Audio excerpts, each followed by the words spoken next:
Mas Kaisang lewat orang juga untuk menjadikan saya jadi manajernya. Bagaimana saya harus dedikasikan diri saya dan sumbangkan semua tenaga dan pikiran saya untuk PSSI nantinya. Itu.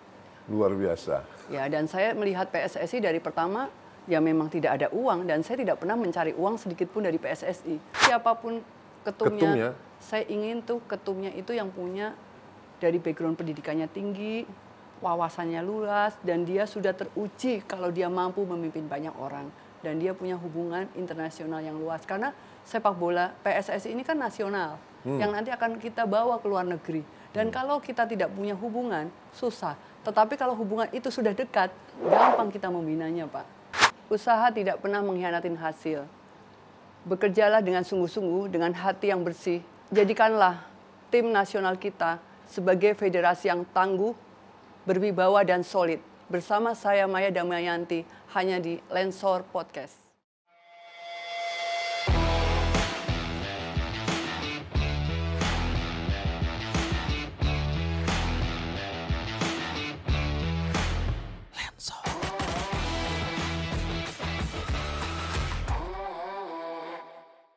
Saatnya olahraga bicara, saatnya sepak bola butuh wanita. Lensor Podcast kali ini menghadirkan seorang wanita energik, seorang pengusaha, seorang ibu, single parent, tetapi dia punya niat baik terhadap sepak bola Indonesia. Maya Damayanti, terima kasih sudah hadir di sini di Lensor Podcast. Anda adalah calon wakil ketua umum PSSI, sudah mendaftar, betul kan? Siap, Bapak. Saya panggil Mbak atau Ibu? Kayaknya Mbak aja ya. Silahkan. Mbak Maya, jangan tegang. Coba sedikit cerita tentang Mbak Maya dan sepak bola.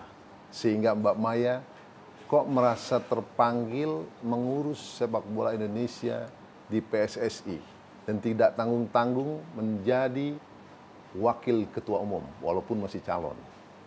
Bisa ceritakan?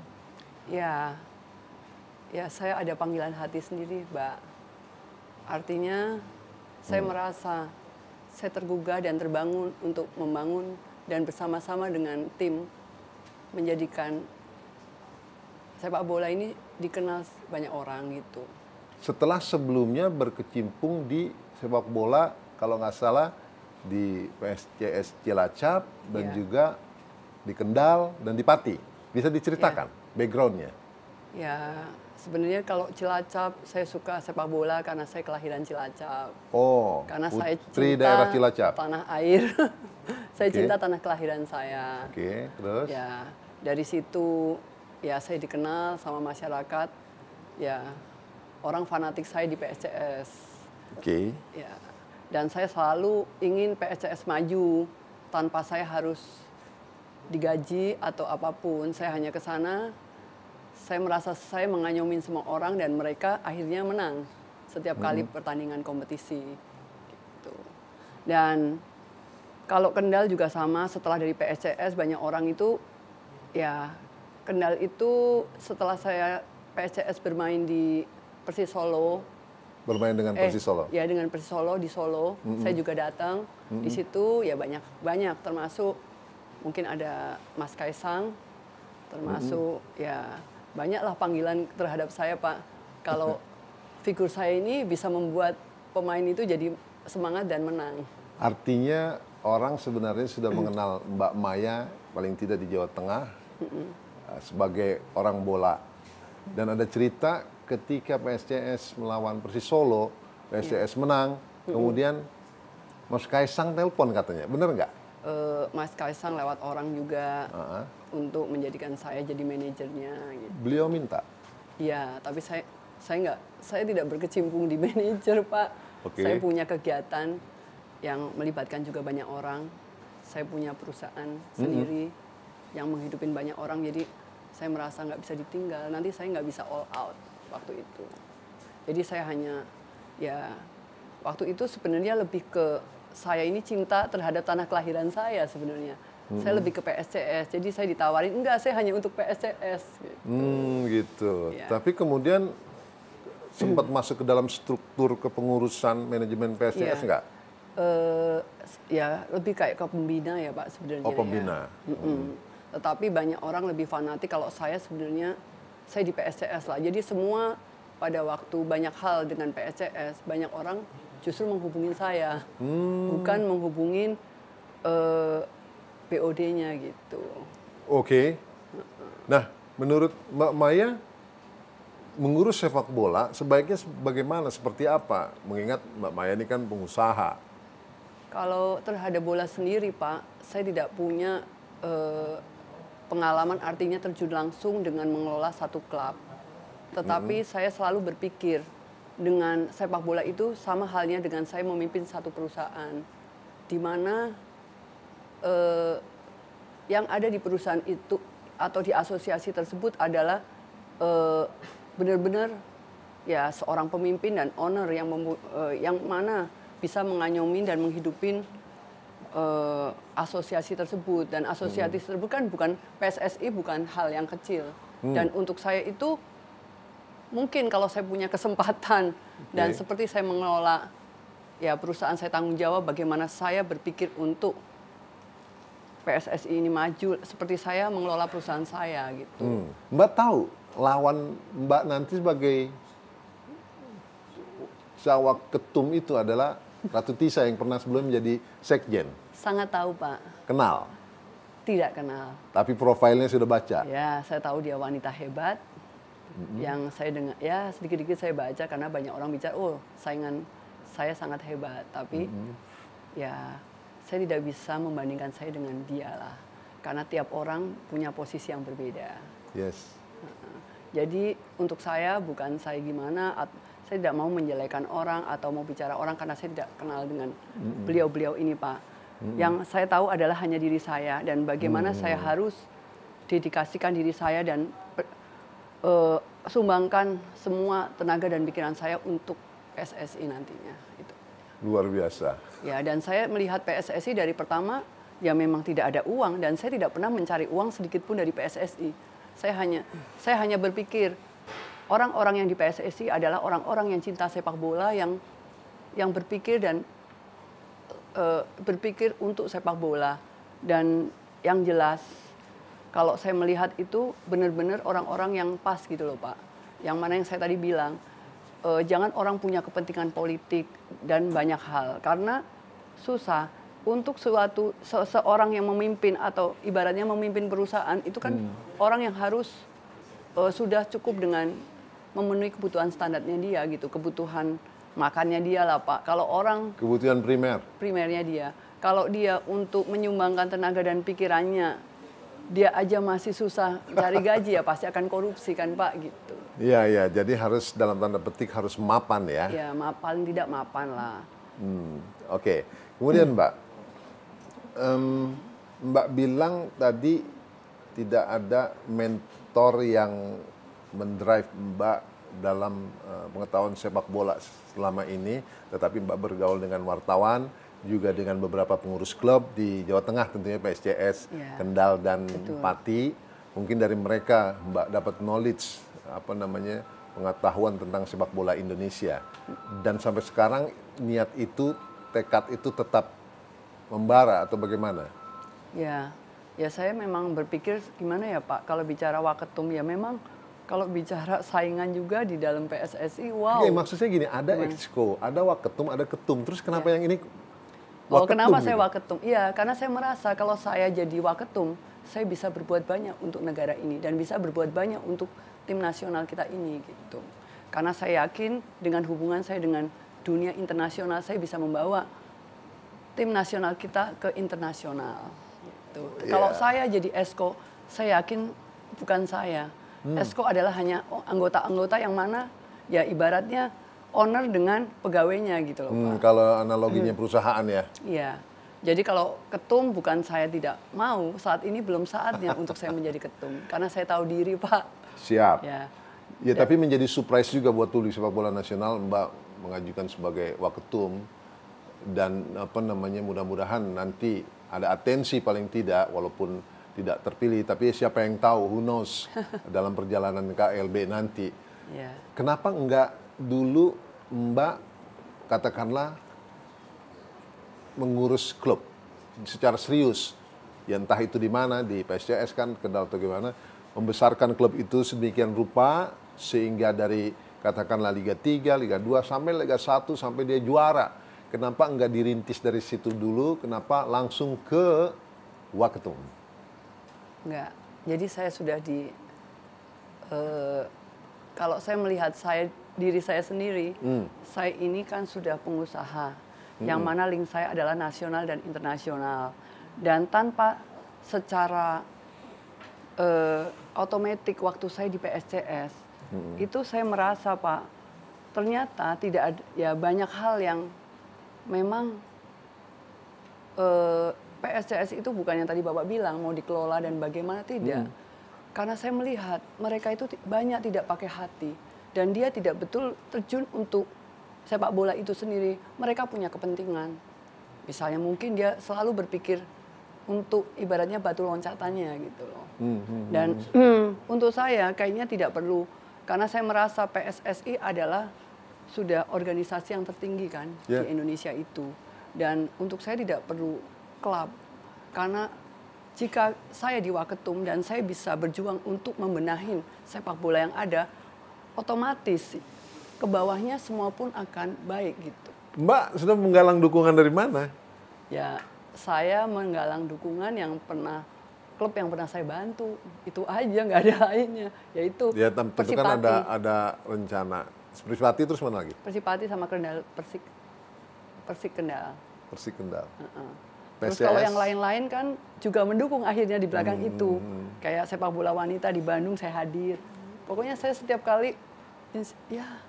Sepak bola wanita kalau nggak salah, sepak bola wanita PS, laki yang saya bintang manis ya. Iya, lihat langsung semuanya menang Pak. Belum pernah saya melihat bola saya hadir kalah. Jadi itulah salah satunya aneh buat diri saya. Setiap kali Mbak nonton pertandingan sepak bola dan itu menang. Tim yang mengundang Mbak pasti menang. Jadi saya terpanggil itu semau-mau saya, feeling saya, saya harus datang, saya datang. Tapi nggak kasih tahu mereka. Tiba-tiba sudah deket, sudah kotanya sampai, saya datang. Terus ya yang katanya 2 putaran terakhir nggak pernah menang, 8 kali. Saya datang menang. Terus yang Cilacap juga terakhir kali juga menang. Itu sebabnya apa ya Mbak ya? Saya nggak tahu Pak. Enggak, yang menang ini tim tuan rumah atau tim tamu atau tim yang memang mengundang? Dia bukan tuan rumah. Cilacap dengan Persis Solo di Manahan. Dan saya datang contoh itu ya, kamu besarnya. Melang gitu.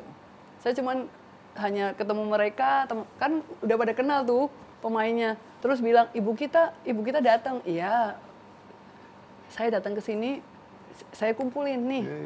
Kita doa. Lu mau minta restu siapa? Saya bilang gitu. Nanti kita video call langsung. Mbak doain atau apa gitu? Ya, atau kasih, kalau menang aku kasih bonus ya, saya bilang, aku traktir. Saya cuma yang pertama kali di Cilacap saya datang, saya kumpulin, saya lihat banyak bola kan. Terus karena pada waktu itu ya banyak orang ya butuhlah support seorang ibu, seorang bapak yang harus nganyumin anak-anaknya gitu loh. Kayaknya mereka ya butuh satu figur lah. Jadi yuk, saya cuma bicara ke mereka pada waktu di PSCS itu. Saya datang ke sini pertama kali saya melihat bola untuk Cilacap. Hari ini juga saya hanya mau melihat kalian menang. Siap Bu, gitu. Nah, kedua kali lagi saya tinggal sekian tahun. Saya ngebayangin kalau Mbak Maya hadir di tengah-tengah pemain timnas, memotivasi mereka seperti itu. Luar biasa itu. Ya, jadi semua. Jadi terus malamnya pun saya pulang Pak itu. Yang dari Persis Solo, saya pun datang setiap berapa tahun, saya datang ke sini cuman melihat kalian menang. Ada beberapa lah, mungkin 5 orang personilnya masih ingat saya. Bu, kalau saya menang, jangan lupa ya bonusnya. Pasti kalau kamu menang buat Cilacap, kamu tahu saya lah, nggak usah bicara, saya bilang gitu. Saya senang aja Pak, nggak lebih itu. Terus konon kabarnya ada beberapa klub yang menghubungi Mbak, selain yang sudah disebutkan tadi, untuk menjadi bagian dari manajemen mereka. Selain Kendal, Pati, PSCS. Ya karena saya mungkin Bapak kalau lihat videonya menang 2-1. Klub-klub apa aja? 2-0 saya nggak tahu klubnya, tahu 6 orang. Orang person yang menghubungi. Ya kan, saya di Manahan itu kan mungkin ya Yu pasti menang 2-0, terus Kaisangnya teriak di samping saya Pak, Mas Kaisangnya itu. Terus dia lihat saya mungkin gila kan. Terus ternyata tuh kan menang kan, saya bilang gitu. Iya, iya. Terus akhirnya beliau juga pas itu kalau nggak salah Persis Solo wasitnya agak ada nakal. Terus Mas Kaisang bilang, itu kenapa nggak protes aja, ngapain kita udah menang kok. Gitu. Dengan Mas Kaisang komunikasi intens atau tidak juga? Pas pada waktu itu aja saya melihat dia dengan mungkin ada temannya juga, mungkin anaknya Pak Erick Thohir ya di situ. Ya cuman foto-foto aja.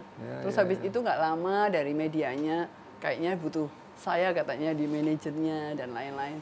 Itulah hanya intermezzo gituan lah Pak. Masih jarang cewek in charge di kepengurusan sepak bola, apalagi di PSSI. Tapi bukan tidak terbuka kesempatannya. Dan kalau Mbak memang serius, fokus, dan nawaitunya jelas, insya Allah akan eksis dan nanti diperebutkan orang untuk bantu mengurus klub mereka atau kepengurusan. Siap? Oh siap. Untuk Indonesia, untuk tim nasional saya siap Pak. Nggak takut nanti koceknya uangnya harus keluar dulu? Bukan berpikir dalam itu ya Pak. Saya tidak pernah berpikir itu ya yang tadi pernah dibicarakan kalau takutnya melihat saya dengan sign yang berbeda. Tapi saya yakin tidaklah. Dalam suatu hal itu pasti tidak selalu berpikir. Saya dari awal tuh berpikir PSSI itu tidak pernah ada uangnya. Dan saya yakin jika itu dikelola pun tidak perlu kita harus pakai kocek kita berebutan untuk membiayai. Itu namanya nggak fair. Yang bola PSSI yang sehat adalah kita bisa bagaimana berjuang untuk menghidupin PSSI sendiri yang mantap gitu loh. Menurut Mbak PSSI tidak ada uangnya, tetapi pada kenyataannya sebenarnya ada perputaran uang di situ. Saya tidak tahu Pak, karena saya tidak di dalamnya PSSI saat ini, jadi saya kurang paham. Ya terus nanti kalau misalnya harus... Kenapa saya harus berjuang untuk PSSI? Ya saya kan bisa berpikir secara knowledge saya mungkin bisa promosikan tim nasional ke luar negeri, saya bisa minta bantuan subsidi dari negara-negara yang selama ini hubungan dengan saya. Gitu. Modalnya? Ya, pada waktu saya biasa berhubungan saya punya bargaining power dengan mereka karena mereka butuh saya. Mungkin dengan negara, ya mungkin selama ini kan bisnis Pak. Tetapi kalau ke depannya, saya pasti, ya nanti saat ini saya belum tahu ide apa. Tapi biasanya insya Allah saya punya ide dan saya akan ya kontak dengan you kan teman baik saya. You support saya dong. Saat ini saya bicara dengan berdiri atas PSSI itu atas nama negara kan Pak, bukan personal lagi. Berbeda lah Pak. Artinya kalau saya merasa saya dengan mereka selama ini hubungan mereka melihat saya sebagai seorang wanita pengusaha, bukan sebagai pegawai yang ikut-ikutan orang. Mereka menganggap mereka respect dengan saya. Dan sampai hari ini hubungan saya dengan mereka masih baik. Termasuk yang Dubes di Argentina, dalam negeri ya? Ya, saya lebih senang, saya merasa itu saya harus, ya mungkin nggak tahu, saya harus berpikir panjang. PSSI ini harus didanai dari luar negeri juga, Pak. Ya. Caranya saya minta itu dukungan tadi negara-negara yang juga negara-negara bola juga. Ya. Yakin bisa membuka itu ya, pergaulan internasional itu ya? Ya. Okay. Saya tidak tahu, tapi saya tidak bisa bicara banyak, Pak. Tapi saya bisa buktikan saja. Insya Allah. Ya. Karena saya juga bukan orang yang pernah mendengar nggak berkecimpung di dunia sepak bola, katakanlah di klub, pemilik klub, kalau salah kelola, manajemen tidak bagus, itu yang ada bisa membakar uang. Pernah dengar gitu? Benar. Justru waktu itu saya sempat di PSCS, saya selalu bilang, jika ingin saya di PSCS atau saya benar-benar mengelola satu klub, saya ingin dibuka tentang finansialnya, keuangannya, paling tidak 3 tahun. Saya kan juga basic accounting. Ya, sampai S2 saya juga finance. Saya mau tahu di mana hole-nya itu, di mana saya harus menutupin dana-dana itu semua gitu. Jadi saya dari pertama tidak pernah mau nih klub, nih buat lu, nggak mau saya. Karena kalau saya sudah di situ saya harus jadi. Tidak pernah kata tidak jadi untuk saya selama ini. Jadi saya harus, yang orang yang bilang tidak mungkin, saya buktikan mungkin semua sampai hari ini gitu. Termasuk yang saya hari ini jalanin gitu. Tadi ada Mbak bilang gini, saya ini kadang-kadang jadi orang ada gila-gilanya gitu. Sebelum podcast ini dimulai. Iya, karena saya spontanitas, yang kadang saya nggak, selama itu benar dan baik, saya tabrak. Saya nggak, maksudnya tabrak itu dalam arti saya berani, saya fighter. Selama itu benar dan baik, Mbak yakini Mbak akan tabrak. Iya, saya nggak pernah takut, saya tidak bisa dibeli orang. Wah, lu mau apa? Enggak. Ya jalanin aja, kita lihat gitu. Pengetahuan dan belajar bisa dilakukan sambil berjalan. Saya yakin iya, termasuk apa yang saya hari ini jalanin. Termasuk saya bangun dermaga, semua otodidak. Oh. Iya. Membangun dermaga otodidak, Yeah. membangun PSSI pun Mbak yakini akan sukses bagaimana membangun dermaga. Iya, karena selama ini usaha saya tidak pernah berhubungan dengan yang orang bayangkan.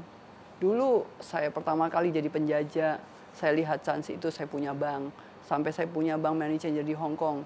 Saya punya pabrik lagi. Mbak Maya punya bank? Dulu, sekarang udah enggak. Sebelum Bank Indonesia di Hong Kong ada. Saya melihat chance itu, saya memanage seluruh TKW di Hong Kong itu, semua kiriman lewat saya lebih cepat. Saya tidak memungut fee buat mereka semua, saya balikan. Tetapi mereka dalam 1 jam mereka terima.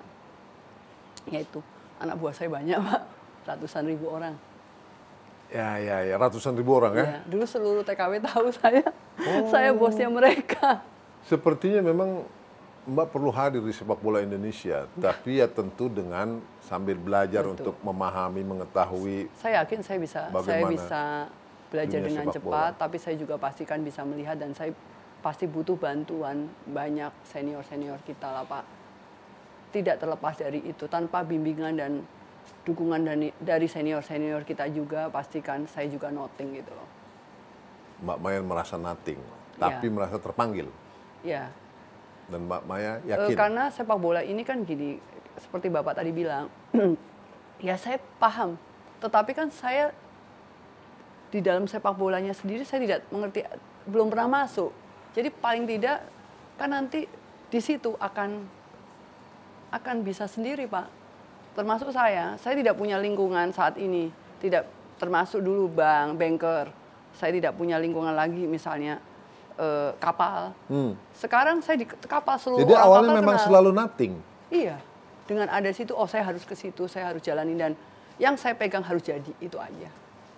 Saya pengalamannya seperti itu ya. Iya. Jadi, semua itu. Saya dari nol kok, dari penjajah. Saya diludahin mengerti orang. Dan belajar sambil dijalani. Iya. Pokoknya saya hobi kerja. Saya punya tantangan lah. Saya nggak tahu, saya merasa ya saya bisa bantu banyak jika saya jadi waketum gitu. Mbak Maya Damayanti bisa membantu banyak jika jadi waketum PSSI nanti. Insya Allah. Ya kalau saya punya kesempatan itu, Pak. Siapa yang Mbak bayangin jadi ketumnya? Kalau Mbak jadi waketumnya? Saya tidak tahu dari 5 calon itu. Saya hanya lihat dia sedikit di profil. Karena saya tidak mengenal. Yang Mbak tahu dari 5 calon itu siapa? Cuma? Saya melihat, saya searching semua di Google.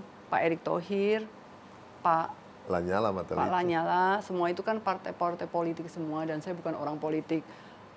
Maksudnya mereka sekarang ini saya hanya melihat integritas dan kemampuan mereka. Jadi buat saya adalah, siapapun ketumnya. Saya ingin tuh ketumnya itu yang punya dari background pendidikannya tinggi, wawasannya luas, dan dia sudah teruji kalau dia mampu memimpin banyak orang. Dan dia punya hubungan internasional yang luas. Karena sepak bola PSSI ini kan nasional, yang nanti akan kita bawa ke luar negeri. Dan kalau kita tidak punya hubungan, susah. Tetapi kalau hubungan itu sudah dekat, gampang kita membinanya, Pak. Kita mau masuk kemana, saya telepon. Misalnya saya mau ke Jerman, saya udah deket sama dubesnya, gampang. Itu yang saya lihat dari situ. Mbak Maya tahu nggak kalau ada kelemahan sepak bola kita itu apa? Kelemahan kalau saya melihat saat ini tuh yang banyak, yang saya belum masuk di PSSI ya Pak, tapi saya belum masuk di bola, tetapi tanpa sadar saya pada waktu di PSCS saya itu ditarik. Saya melihat tuh banyak kenyataan antara pemain dengan seperti yang diiklankan dengan kenyataan itu berbeda. Dan saya merasa mereka itu bukan hanya sepak bola aja, karena sepak bola mungkin saya melihat saya bisa berkecimpung di sepak bola karena sepak bola ini adalah asetnya rakyat, yang mana dari kalangan tidak punya sampai kalangan atas, dan itu butuh support. Dan saya yakin kalau fasilitasnya baik akan menjadi baik, karena saya merasa saat ini orang datang dari jauh-jauh ke klub lain, kadang-kadang mereka tidak dibayar juga Pak, dan saya sempat yang membantu mereka yang tidak dapat gajinya semua gitu. Sempat membantu? Sempat. Ya awalnya mereka tidak, Mbak kok saya nggak digaji. Oh saya kagak digaji udah main kok, saya bilang. Terus akhirnya, kamu susah? Iya misalnya. Butuh berapa? Oh Mbak saya nggak banyak-banyak. Ternyata buat mereka itu 1 juta, 1,5 juta sangat-sangat berharga. Yeah. Dan itu yang nanti saya setelah terima uang akan saya kasihkan gitu. Tapi saya bilang udahlah itu buat rezeki dia lah. Gitu. Jadi saya merasakan sekali, pemain nasional kok begini gitu, pemain Liga 1 pun kok begini, padahal kalau kita bicara kan hebat-hebat tuh Pak, tinggi-tinggi, dan saya selalu saya pelajarin kok aneh ya gitu. Dan yang bilang sekarang dikontrak sekian, padahal di kampungnya kalau udah nggak Liga juga mereka kena maaf, minta saya Bu boleh nggak Ibu cantik katanya, saya kerja di jadi tukang, maksudnya pekerja di lapangannya saya gitu. Harusnya kan yang buat saya itu kenapa? Ya semua pemain-pemain itu harus benar-benar didukung semuanya, fasilitasnya cukup. Jadi kita tidak bisa menyalahkan pemain jika semuanya udah kita kasihkan gitu. Ternyata kan tidak gitu. Dan saya merasa Indonesia ini kan rakyatnya banyak Pak. Dan struktur tubuhnya, anatominya juga orang kuat-kuat gitu loh. Berbeda dengan negara kulit putih. Tetapi kenapa negara kulit putih itu malah pernah mendengar pemain naturalisasi? Ya, kurang lebih saya tahu. Menurut Mbak Maya bagaimana? Sangat penting. Perlu di ya? Awalnya. Tapi hanya target berapa tahun. Dan setelah itu, kita itu negara besar. Dan butuh adopt aja, setelah itu kita maksimalkan dengan pemain lokal. Ya, pemain lokal aja itu. Tapi butuh target misalnya 10 tahun. Kalau bilang tidak naturalisasi bohong lah, karena kita butuh belajar dari mereka semua. Jawaban yang bagus, luar biasa. Nah, Mbak Maya, berikutnya, kalau boleh dibilang kelemahan, ya juga proses untuk mencapai kegemilangan sepak bola kita itu kan ada kelemahan pembinaan usia dini, kemudian jalannya kompetisi yang harus lebih profesional, yang lebih menguntungkan sehingga mengarah pada industri, dan juga prestasi timnas yang minim boleh dibilang, lambat pencapaiannya. Nah itu Mbak tahu ya, seperti itu. Nah kira-kira kiat, kalau boleh berhayal, punya kiat, berkonsep, itu bagaimana? Sebagai calon waketum. Berhayal. Jangan berhayal sih, harus direalisasikan. Kalau di dalamnya saya kurang paham Pak. Nah dengan saya mulai kemarin mendaftarkan diri, mulai banyak dengar nih di dalamnya kayaknya babaliut gitu katanya. Tapi nggak tahu lagi saya jalanin karena itu sudah. Ini ya carut marut ya? Iya carut marut. Oke. Nah artinya buat saya ya mungkin ya itulah kehadiran saya dibutuhkan ya. Untuk waketum ya salah satunya saya merasa itu gitu, dan saya yakin apapun itu semua terpulang dari pimpinannya. Jika sesuatu yang kokoh dari atasnya sudah kokoh, sampai akarnya pun akan kokoh. Jadi ya kembali lagi lah Pak, saya tidak bisa bicara banyak, saya juga bukan orang yang banyak berbicara ya Pak, karena susah nanti nggak enak membicarakan banyak orang, padahal saya tidak paham. Sedangkan saya yakin buat saya adalah ya itu niat baik saya, karena saya tidak mau membayangkan apa-apa, saya jalanin aja. Saya yakin ya karena kejadian-kejadian banyak kan Pak, dengar news setiap hari tentang sepak bola juga ya memang butuh pembaharuan lah. paling tidak kalau untuk saya butuh orang-orang yang fresh, yang baru untuk di PSSI, Pak. Gitu. Oke, jadi butuh orang-orang baru. Yang punya sama-sama punya visi misi sama, yang cinta sepak bola, bukan dengan kepentingan golongan atau hanya menjadikan PSSI sebagai bahan judinya mereka atau sebagai batu loncatan mereka untuk menjadi misalnya ya untuk menyalonkan diri sebagai politik lah, Pak. Gitu. Ada tadi Mbak bilang sebelum podcast ini ngomong-ngomong tentang mafia. Mbak dengarkan juga ada ramai dibicarakan ada mafia di dunia sepak bola, ada juga kartel. Iya. Nah, terus Mbak Maya bilang, saya ini bergaul dengan mafia loh. Bukan, itu bagaimana? Saya itu tidak, saya memang pernah ditelepon salah satu, mungkin dia bilang mafia bola tuh. Mungkin kalau hari ini dia mendengar itu, dia tahu, dia telepon saya. Kamu tahu saya nggak? Saya mafia bola. Mbah, saya nggak pernah takut sama mafia. Saya yang takut adalah pengkhianat. Kalau mafia, saya suka sama mafia. Biasa mafia itu komit. Mafia komit? Komitmennya tinggi. Loyalitasnya sangat tinggi, tetapi tinggal dalam hal bagaimana mereka melihat mafia itu. Kalau saya melihat preman itu yang tidak baik, bukan mafia gitu. Kalau sesuatu orang yang sudah linknya besar dan bisa memonopoli satu usaha yang besar, itu orang kadang-kadang juga bicara mafia gitu. Kalau saya sih tidak pernah, saya ya sering di pinggiran saya mafia, tapi saya tidak merasa diri saya mafia. Fun-fun aja. Ini pengertian mafia ketika dalam bisnis Mbak ya? Iya. Karena di situ juga ada mafia, tapi Mbak melihat mereka itu... Mafia itu tidak selalu juga kan negatif. Dan saya yakin pun belum tentu mafia tersebut dengan X buruk, dengan saya buruk juga gitu. Jadi maksudnya mereka tuh harus dirangkul, harus diatensi atau bagaimana? Ya, saya tidak tahu. Dalam arti bukan, karena saya tidak bisa membayangkan mafia apa di dalamnya. Jadi kalau saya ditanyain dalam, nanti takut salah jawab. Ya, nah, baik. Ya gitu. Nanti kalau ada baru Mbak hadepin ya? Ya semua pun, apapun yang nggak mafia apapun saya hadapin. Ya, jelek tidak jelek kita hadapin. Kalah menang juga kita hadapin, karena itu ya komitmen kita gitu loh. Oke, sebelum menuju closing, profiling sedikit tentang Mbak Maya Damayanti. Kelahiran 77, memiliki, maaf Mbak, 3 orang anak atau? 3 ya? 3, paling tua usia? 15, 13 setengah, 12. 12 semuanya ada di luar negeri? Singapura. Di Singapura, sekolah mereka? Ya. Single parent? Ya. Oke, kemudian kelahiran Cilacap, jadi putri Cilacap ya? Ya, saya lahir di Cilacap. Dulu sekolah di mana Mbak? SD Pius. Di Cilacap? Iya. TK Pius.